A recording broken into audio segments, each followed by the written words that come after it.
Bienvenue dans cette nouvelle édition du 12-15 au sommaire vers une croissance économique plus inclusive en République démocratique du Congo. Le pays vient d'adopter une feuille de route dans cette optique. Objectif, faire passer le taux d'inclusion financière de 38,5% en 2022 à 65% en 2028. Environnement, avec 10% d'espèces florales et environ 815 espèces fauniques menacées d'extinction, le Cameroun s'engage à améliorer la gestion durable des forêts, de la faune et de la flore nationale. Et puis retour sur les Vodun Days, le nouveau format de célébration de la fête culturelle du Vodun. C'était ces 9 et 10 janvier à Ouidah au Bénin. Mais tout d'abord, ce jeudi 11 janvier, des milliers de Tunisiens se sont rassemblés devant l'ambassade d'Afrique du Sud à Tunis pour exprimer leur soutien à la plainte pour génocide contre Israël déposée par l'Afrique du Sud devant la Cour internationale de justice à La Haye. La CIG a en effet tenu ce jeudi sa première audience dans cette affaire. Pour rappel, l'Afrique du Sud a intenté une action en justice fin décembre 2023 accusant Israël de génocide dans la guerre contre Gaza et cherchant à mettre fin à l'assaut militaire brutal qui a tué plus de 23 000 Palestiniens, dont près de 10 000 enfants. Plusieurs pays, à l'instar de la Tunisie, en faveur d'un cessez-le-feu à Gaza, ont salué la démarche sud-africaine. Avec sa population estimée à 109 millions d'habitants en 2022, la croissance de la République démocratique du Congo demeure cependant peu inclusive. Plus de 70% de la population vit encore sous le seuil de pauvreté et la majorité évolue dans le secteur informel. Afin d'y remédier, le pays vient d'adopter une stratégie nationale d'inclusion financière. Comment celle-ci s'articule? Élément de réponse dans ce sujet de Mindred Diamant. Le taux d'inclusion financière en République démocratique du Congo est passé de 3,5% en 2010 à 9,1% en 2013 pour atteindre 38,5% en 2022, selon les données du ministère des Finances. Un chiffre relativement faible comparé au niveau moyen en Afrique subsaharienne d'environ 55%, indique le ministère. Dans le but de faire progresser le taux d'inclusion financière à 65% d'ici 2028, le gouvernement a adopté une stratégie nationale d'inclusion financière pour la période 2023-2028. Cette stratégie d'inclusion financière devrait donc permettre de lutter contre la pauvreté, mais aussi amener une bonne partie de la population à se servir des outils financiers, des produits financiers, à s'insérer dans la bancarisation, mais aussi dans tout ce qui est produits fintech, afin que la République démocratique du Congo puisse donc éventuellement être à la meilleure place, tenant compte de l'importance de sa population, de la taille de son marché. La croissance de la République démocratique du Congo demeure peu inclusive, avec plus de 70% de la population vivant encore sur le seuil de pauvreté, selon les chiffres officiels. La majorité de cette population évolue dans le secteur informel et en milieu rural, avec une exclusion significative du secteur financier. La stratégie nationale d'inclusion financière 2023-2028 va se concentrer sur les groupes exclus, notamment les résidents ruraux, les micro, petites et moyennes entreprises, les femmes et les jeunes. Les autorités entendent donc s'appuyer non seulement sur les produits fintech, c'est-à-dire les produits mobile money, mais aussi la bancarisation, pour pouvoir donc asseoir cette stratégie d'inclusion financière. Le nombre de comptes dans le secteur financier a atteint 21,5 millions en 2022 contre 1,1 million en 2009. De plus, le nombre d'institutions évoluant dans ce secteur est passé de 175 en 2009 à 287 en 2022. La nouvelle stratégie devrait permettre de renforcer cette progression avec pour objectif de consolider la stabilité monétaire, de renforcer le capital humain et d'améliorer les investissements et le climat des affaires en vue de favoriser l'accélération de la croissance et la réduction de la pauvreté. Avec l'une des incidences de tuberculose les plus élevées, 368 cas sur 100 000 habitants dans la sous-région, le Mozambique est particulièrement touché par l'épidémie de tuberculose. Une épidémie de tuberculose par ailleurs pharmaco-résistante. Le gouvernement a récemment annoncé le test d'un nouveau vaccin contre cette maladie infectieuse. Le point sur la situation avec Catherine Gombe. Au Mozambique, le centre de recherche en santé de Manica, dans la province de Maputo, dans le sud du pays, prévoit de commencer à tester un nouveau vaccin contre la tuberculose en utilisant l'une des dernières technologies mises au point par Biotech, l'entreprise allemande de biotechnologie. La tuberculose est une cause majeure de morbidité et l'une des 10 premières causes de décès au Mozambique, avec 361 décès sur 100 000 en 2022, selon les données de la Banque mondiale. Parmi les 30 pays les plus touchés par la tuberculose, le Mozambique occupe la 17e place et parmi les pays les plus touchés par la tuberculose multirésistante, le Mozambique occupe la première place. En termes de résistance aux médicaments, le pays se classe au 16e rang. Si l'on considère les résultats du projet par rapport aux objectifs globaux, on constate des améliorations très significatives. Nous pouvons dire que nous n'avons pas seulement amélioré la notification des traitements, mais aussi augmenté la couverture thérapeutique de nos patients. Le fardeau actuel de la tuberculose est estimé à 115 000 cas dans ce pays de 32 millions d'habitants si l'on tient compte de l'incidence de la tuberculose et de la mortalité. Des progrès considérables ont été réalisés dans l'augmentation de la notification des cas de tuberculose qui est passée de 61 559 cas diagnostiqués et notifiés en 2015 à 96 203 cas en 2020, soit une augmentation de 56%.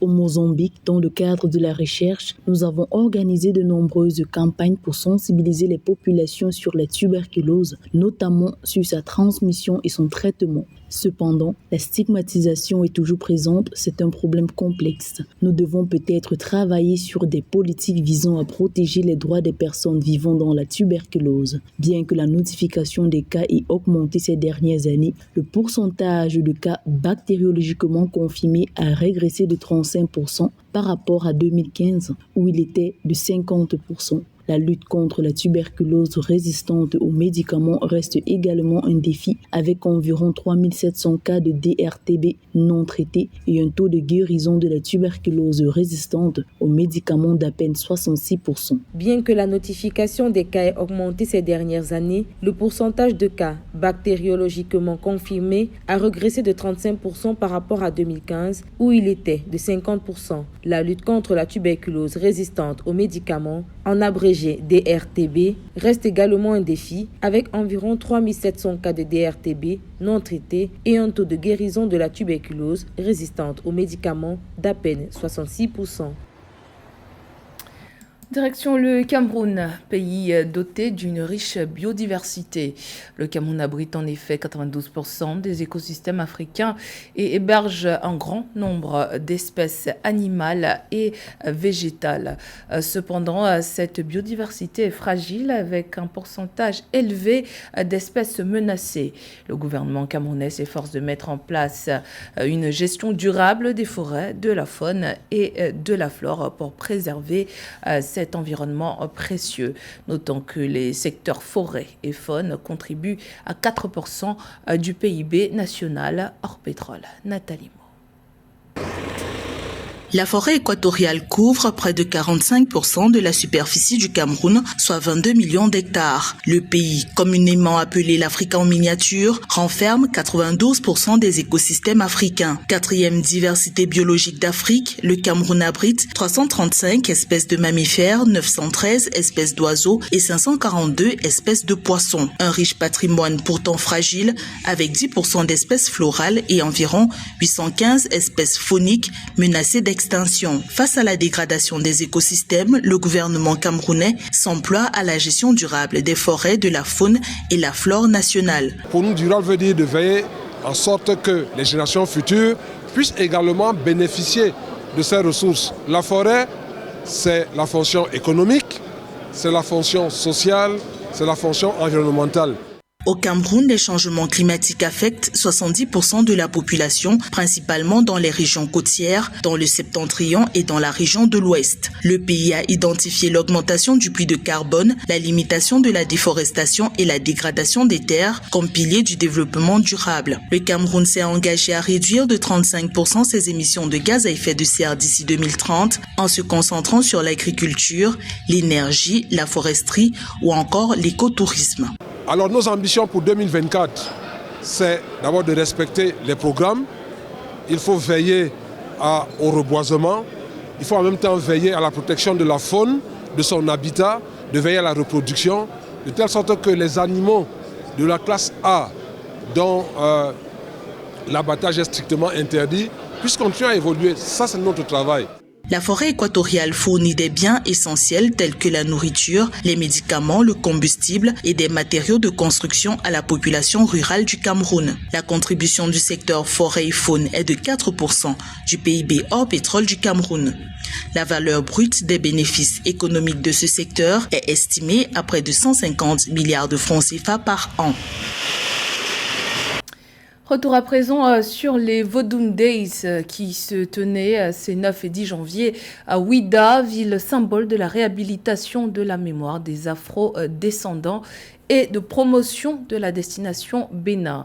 Le nouveau format de la fête du 10 janvier, fête nationale du Vodun, initiée dans les années 1990, a rencontré un franc succès. Pour cette première édition, Ouida a accueilli plusieurs milliers de touristes venus de divers horizons. Immersion dans ce reportage de notre correspondant, Leftiono. La première édition des Vodun Days fait éclore les potentiels du Panthéon Vodun à l'occasion de la célébration du 10 janvier, fête nationale des Vodun. Au cœur de Ouida, la place Marot, l'esplanade du Fort Français, la forêt sacrée de Passé, l'esplanade du Temple des Pitons et le couvent éphémère dédié à Vodun Mami ont drainé une foule de visiteurs grâce au spectacle Vodun.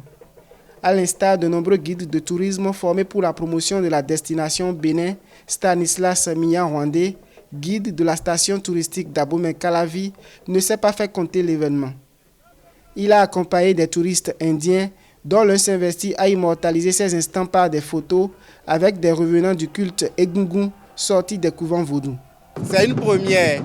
Dès que vous venez à Ouida, tous les chantiers qu'il y avait autour de Ouida, je pense qu'ils ont essayé de nous donner un peu d'ouverture pour qu'on ait assez. Nous attendons que les visiteurs viennent en masse. Nous sommes prêts. Le Bénin est prêt à accueillir plus de 2,5 millions de touristes chaque année. Il fallait aller au couvent pour savoir ce qu'est de côté culturel. Sinon, tout ce que nous voyons, c'est le côté culturel. Et c'est très beau. Moi, je suis de culte Egungun. Donc tout à l'heure, quand je vais quitter les Imbétors, je vais me rendre vers ma divinité Egungun pour pouvoir les accompagner également de l'autre côté. Nous remercions le chef de l'État pour cette initiative. La route des esclaves, entièrement en chantier, est bondée de monde, avec une file d'attente de véhicules et touristes désireux de rejoindre la porte du non-retour pour vivre la grande cérémonie vaudou. Ce point d'orgue des festivités s'est déroulé en présence du chef de l'État Patrice Talon et ses ministres, des présidents d'institutions, des afro-descendants, des délégations du corps diplomatique. Le moment est arrivé pour nous de dire qui nous sommes et je pense que le président Talon a fait un travail extraordinaire de présenter la partie culturelle du vaudou où internationalement on se rencontre sur cette plateforme qui nous permet de dire voici qui je suis, dis-moi qui tu es. Le clou de la célébration des Vodun Days édition 2024 a été la cérémonie Vodun du 10 janvier à la plage de Ouida. Une grande célébration œcuménique marquée par la présentation de la cosmogonie Vodun, la consultation de l'oracle Tofa 2024 et la procession des fidèles Vodun. A noter que les Vodun Days visent à révéler l'exception culturelle béninoise. À travers cette première édition des Vodun Days, le pays assume sa vocation de terre de pèlerinage et berceau du vaudou. Dans l'actualité sportive, les Fennecs d'Algérie, fin prêt pour la 34e édition de la Coupe d'Afrique des Nations de football qui démarre ce samedi 13 janvier en Côte d'Ivoire. La sélection nationale de l'Algérie, championne d'Afrique 2019, avait choisi la ville de Lomé au Togo pour finaliser sa préparation. Les Fennecs auront comme adversaire dans la poule D basée à Bouaké, l'Angola, le Burkina Faso et la Mauritanie. Narcisse Ouma. Le 13 janvier 2024 marquera le début de la Coupe d'Afrique des Nations 2023 en Côte d'Ivoire et parmi les prétendants au titre continental, les Fennecs d'Algérie se positionnent comme l'une des équipes à surveiller. Après une année 2023 soldée par 10 matchs sans défaite, soit 7 victoires et 3 nuls, les champions d'Afrique des Nations 2019 comptent marquer ainsi la CAN 2023 en remportant le trophée. Pour y arriver, Djamel Belmadi, le coach algérien, compte sur des piliers de son équipe comme Riyad Mahrez, Youssef Attal, Islam Slamani et bien d'autres. Quand on démarre une compétition, ça ne changera jamais. Ça. C'est toujours pour aller au plus loin, pour aller vaincre, pour aller obtenir le résultat optimum. Ça ne changera pas. Après, on est plusieurs à vouloir la même chose, donc ça va être une lutte acharnée. Les champions d'Afrique 2019, après un stage de 10 jours effectué du côté du Togo, les Algériens ont bouclé leur préparation en disputant 2 matchs amicaux. Des rencontres soldées par des victoires algériennes, 3-0 contre le Togo et 4-0 face au Burundi. Invaincus depuis 2023, les Fennecs logés dans le groupe D de la CAN 2023 espèrent poursuivre sur cette lancée le 15 janvier 2024 contre l'Angola, avant de défier le 20 janvier le Burkina Faso et la Mauritanie le 23 janvier 2024. J'estime que c'est une poule qui peut être perçue aujourd'hui comme équilibrée parce que l'Algérie de 2019 a perdu un peu quelques repères, mais logiquement c'est une poule qui est à la merci de l'Algérie. Sauf qu'il y a un gros piège dans cette poule. D'abord avec le Burkina Faso qui n'est pas une équipe facile en phase de groupe de la Coupe d'Afrique des Nations. Elle a eu à le démontrer. Et l'autre équipe aussi c'est l'Angola, c'est une grosse inconnue. Donc je ne peux pas exactement savoir à quel niveau de préparation elle est, mais c'est un gros piège. Sans oublier que l'outsider mauritanien est une équipe qui commence à prendre le rythme de la compétition, donc en réalité à s'arrimer aux performances de haut niveau.